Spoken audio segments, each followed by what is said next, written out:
What's up with y'all? How y'all doing today? Hey man, I'm blessed.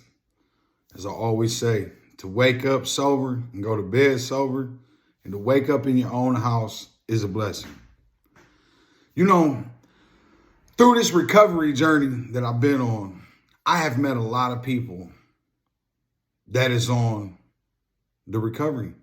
Like, I've met a lot of people in my community, people that I never thought I would ever be socialized with, right? I've shook hands with people that I didn't think was possible. And I've had good conversations with them. And that's awesome for me, right? To be able to know that I can be an impact in the community instead of being a person that tears the community down. If you're somebody like me that has spent the majority of their life in and out of jail, being homeless, being drug addicted, right? And you change your life around and you're doing positive things in the community, man, that's awesome. Because that's what we need to do, right?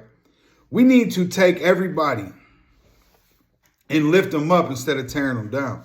Because, you know, when you're an addict, the last thing you need to hear from anybody is what you're doing wrong. And that's just facts, man. Ain't nobody trying to hear that, right? Instead, we need somebody that we can talk to and we can relate to. So who better to talk to and relate to than somebody that's lived the lifestyle that you're trying to overcome? So that's what I do with my life today. I truly, honestly reach out and help the ones that's broken. I'm involved in the JCAT program, Allen County Jail. Corporal Ray, man, this lady is amazing. And I guess the best thing about this program is it's not even a time cut. So this ain't even a spot where people get to come to and get a time cut for being there, right? And I know a lot of people will comment that, oh, that's a check-in move. Ain't no damn check-in move.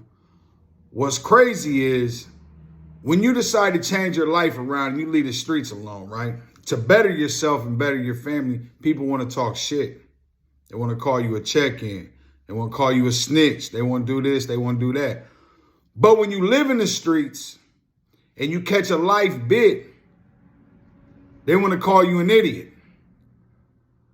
That's what I understand, right? Like, for real. Because, you know, I was one of those guys that I truly, honestly went to prison because I kept my mouth shut. I ain't never told them nobody.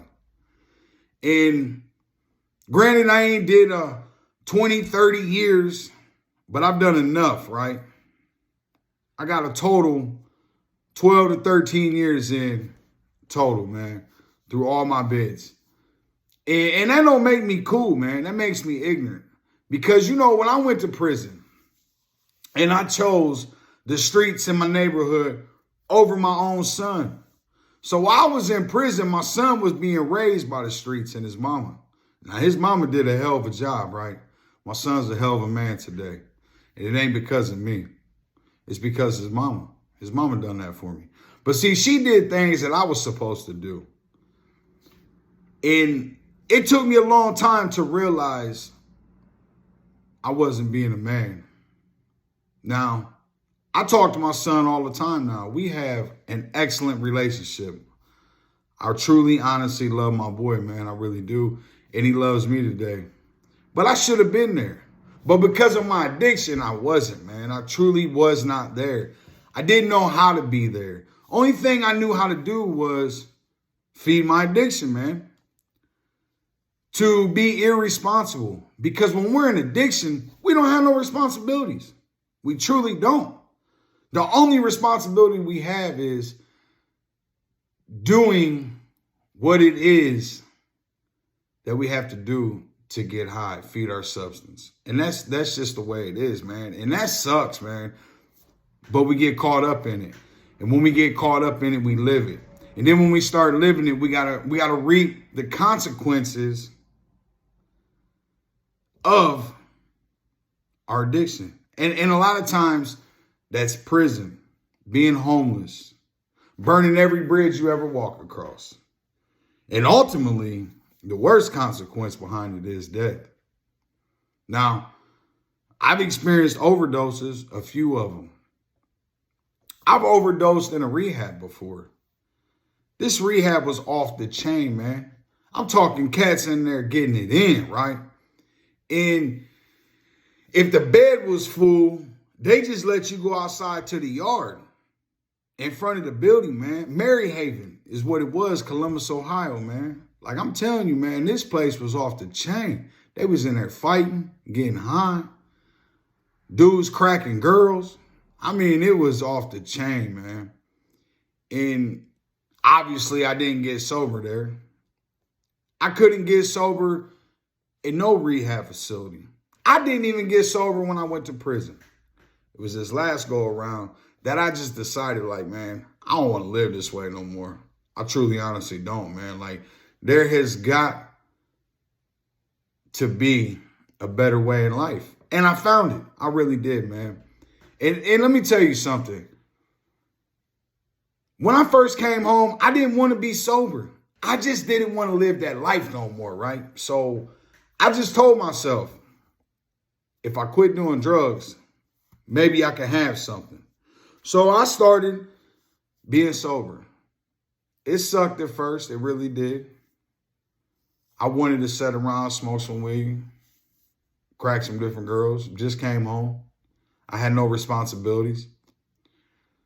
But then I realized I do got responsibilities. I got a son that I need to catch up with, that I need to show him that I am sorry. And I can apologize forever.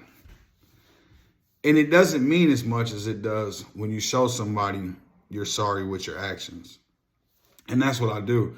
And you know, the moment I met my grandson, when my son handed him to me and I got him in my arms like this and I'm looking down, my whole world changed. My whole world changed. Straight up. That's what did it. That's what made me right then and there at that very moment know that I don't want to be a junkie. That I don't want to go back to prison. I don't want no part of it. That's when I realized this gang banging shit is overrated. I done proved myself for nothing. And I'm not doing it no more. See, today, I proved myself to my family. Today, I proved myself to me. Today, I do what I do in my recovery because it helps my family. It helps my community. And it helps others. If you're somebody that's truly, honestly stuck, man, like, I just can't do it, bro. I got felonies. They're not trying to hire me. I've been a drug addict, an IV user. So was I. And I got employed. Today I work at a treatment center, Allendale Treatment. Who would have thought a dope fiend like me, ex-gang member, would be working in a treatment center helping others, right? And I'm a lead tech there. I enjoy my job. My schedule is from 3 p.m. to 11 p.m. And I go to work every day at 1 p.m. And I stay until about 12:30 at night. And that's 5 days a week. Sometimes I work 6 and 7. Majority of the time, I work 5. There's times I get off of work, I'm clocked out, and I go back and I talk with some of the patients for an hour, 2 hours. For free. Because it's not about the money, man. It's about changing lives. And that's what I do. I love it. So please, if you're somebody that needs help, reach out to somebody. Reach out to Felonies to Recovery. Allow somebody, man, to help you get your life back. I love you guys. Stay sober.